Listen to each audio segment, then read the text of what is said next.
Yo quiero saber, y creo que después de esta introducción que tuvimos, habrá mucha gente que quiere saber cómo Sotelo se inició en la política.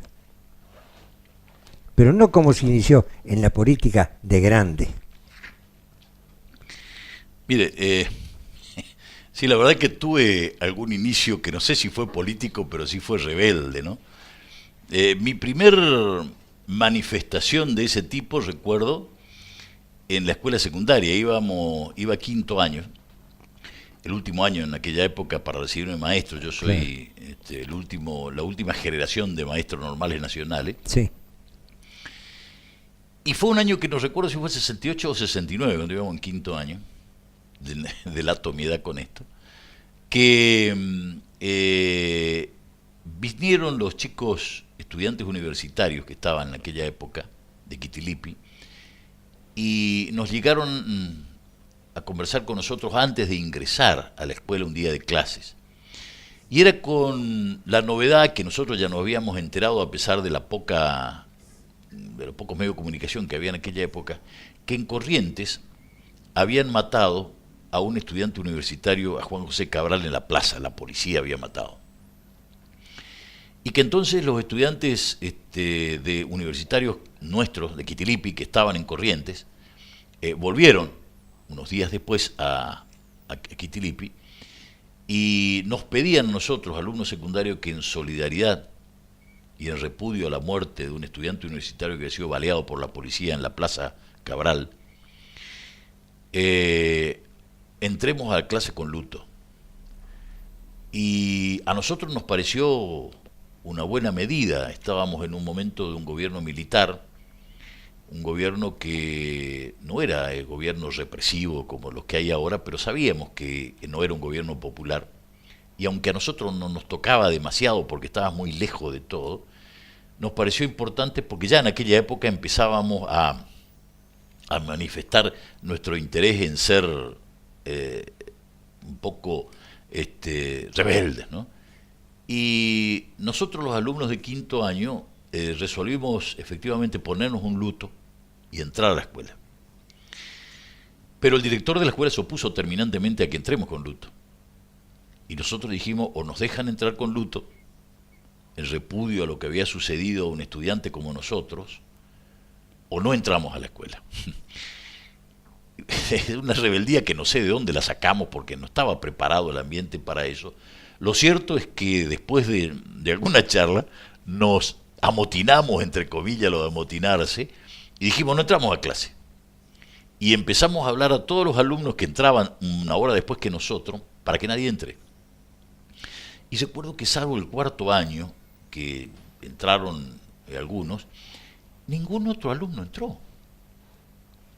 Y eso hasta a nosotros mismos nos admiraba el nivel de aceptación que tenía una medida como esta, porque hacer una huelga en un establecimiento secundario en esos años era algo loco. Y bueno, el asunto es que no entró casi nadie a la escuela y al día siguiente tampoco.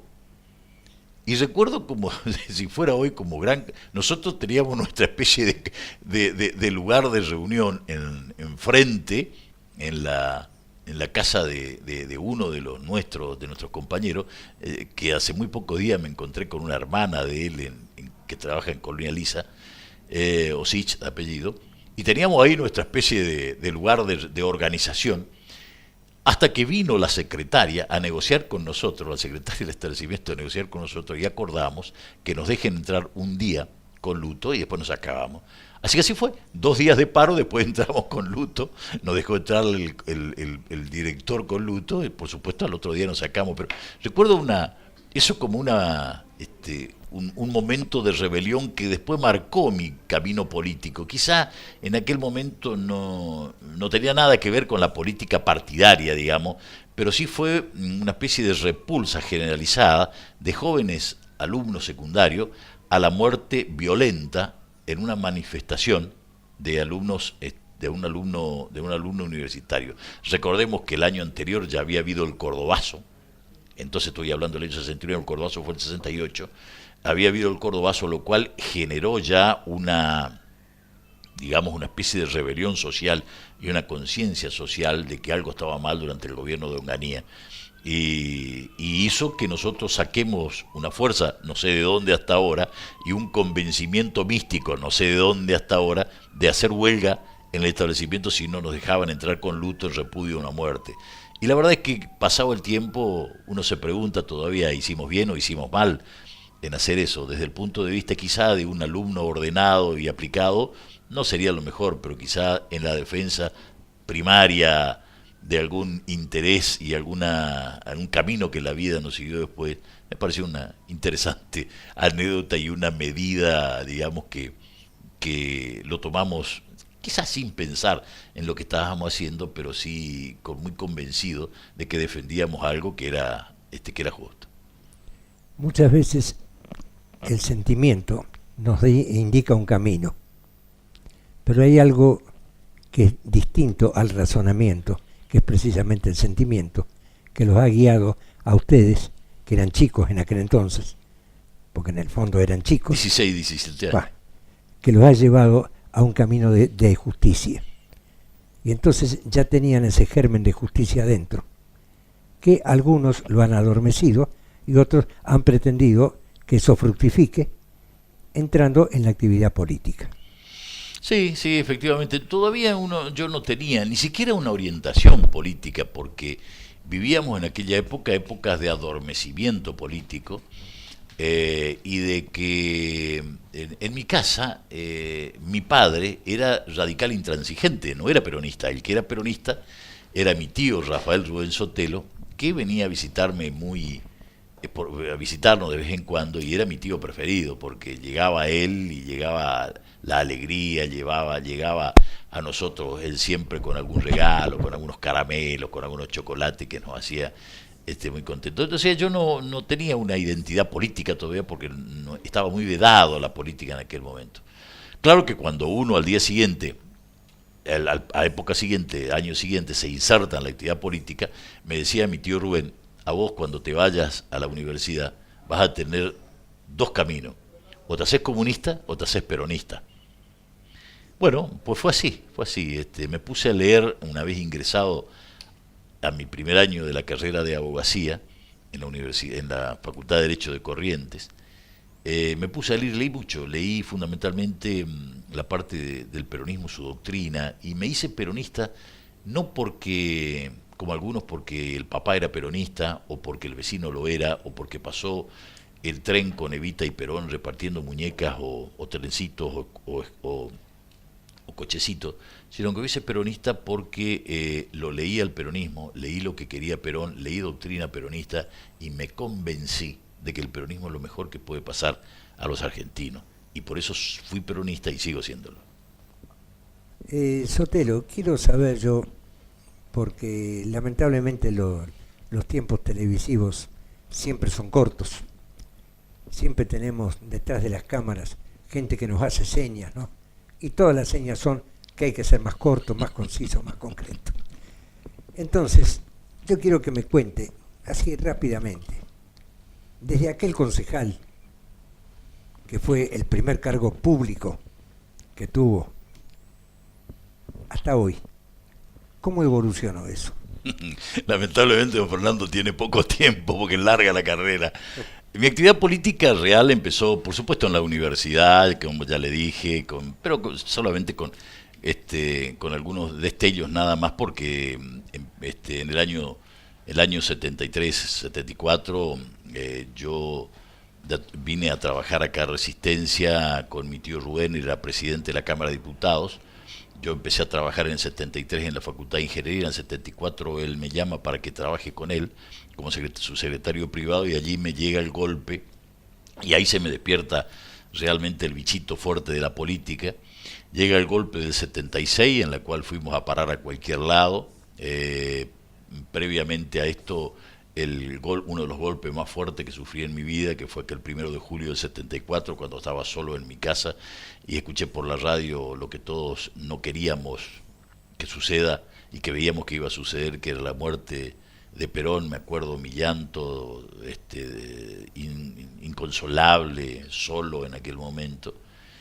Y bueno, y el tiempo fue pasando, vino el golpe de Estado, siguió mi actividad, eh, me recibí en el 76, fui a trabajar a Quitilipi como abogado en el año 78 y fui metiéndome en la vida diaria de un pueblo, en sus instituciones, en Amigos de Quitilipi, en el Club Social, en el Club de Básquet Vendaval, no sé, en la vida que un joven profesional puede ser en un pueblo, hasta que se desata ya a partir del año 82 un poco la actividad política, ¿no?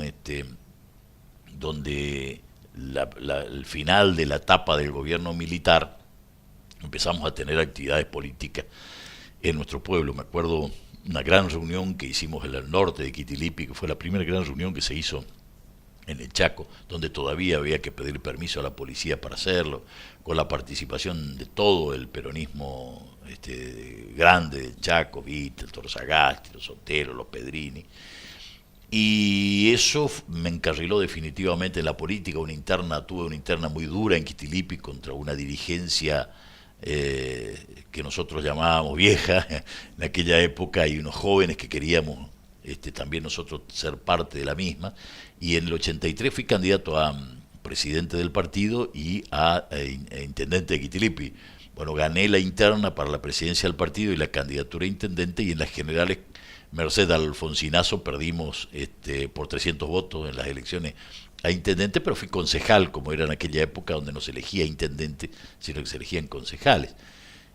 Fui concejal del 83 al 85 en Quitilipi, teniendo una muy buena relación con quien me había ganado las elecciones, que era mi vecino de Quitilipi, que nos habíamos criado juntos, que jugábamos la bolita juntos, a la pandorga, y así que éramos muy amigos, somos muy amigos. Y a partir de ahí terminó mi mandato. Año 85 participamos en las internas con mi tío Rubén, perdimos las internas, yo fui de candidato a primer diputado de su línea, perdimos, quedamos allá lejos, sin posibilidad de ingresar. Y año 87 fui de diputado provincial, llego diputado provincial, habiendo trabajado muy fuerte para la unidad del peronismo, la fórmula Barón y Carrara, y donde ganamos las elecciones. Fui candidato a diputado provincial y allí me desempeñé como presidente de la Comisión de Trabajo en la Cámara de Diputados, hasta que el doctor Baroni, allá por el año 90, me llamó para ser ministro de gobierno en un momento muy difícil, donde los sueldos de los maestros se pagaban con 30 días después de la fecha que correspondía. Así que acepté el cargo de ministro, me desempeñé durante un año y pico, de allí salió la fórmula Morales-Sotelo en el año 91, donde Kiko Morales, mi querido amigo, siempre tan bien recordado por su capacidad. Creo que ahí la provincia de Chaco perdió un gobernador que había sido fantástico por su inteligencia, su capacidad, su honestidad. Y perdimos las elecciones con Kiko en el año 91. Ganó en aquel momento el doctor Tagüinas, que era del grupo de Ruiz Palacio, y bueno, me quedé ejerciendo la profesión hasta el año 94. Fui electo como convencional constituyente, y fui presidente del bloque de convencionales constituyentes del Partido Justicialista. Juan Manuel Pedrini fue el presidente en aquella época de la convención del Partido Justicialista. Yo fui presidente del bloque justicialista, donde modificamos la constitución, parte de la constitución de la provincia del Chaco, siguiendo un poco los lineamientos que se veían en el orden nacional. Así apareció la doble vuelta, apareció la separación de intendente y concejales, un montón de muy buenos nuevos instrumentos que se le dio a la vida civil. Posteriormente, en el año 95, nuevamente fui electo cuando fue el doctor Tenep como candidato a gobernador. Yo fui primer diputado provincial. Nosotros ganamos la primera vuelta y al ir a la segunda perdimos. Ahí ganó Ángel Rosas, pero yo, como había sido el en la primera vuelta el diputado que más, encabezando una lista de diputados que más votos sacó, fui presidente de la Cámara de Diputados, con Ángel Rosa gobernador, yo 2 años presidente de la Cámara de Diputados, 85-87, y seguí en la Cámara de Diputados, como presidente del bloque, después fui reelecto, y en el año 2003 ya voy al Ministerio del Interior, trabajando como delegado de las provincias del NEA en el Ministerio del Interior.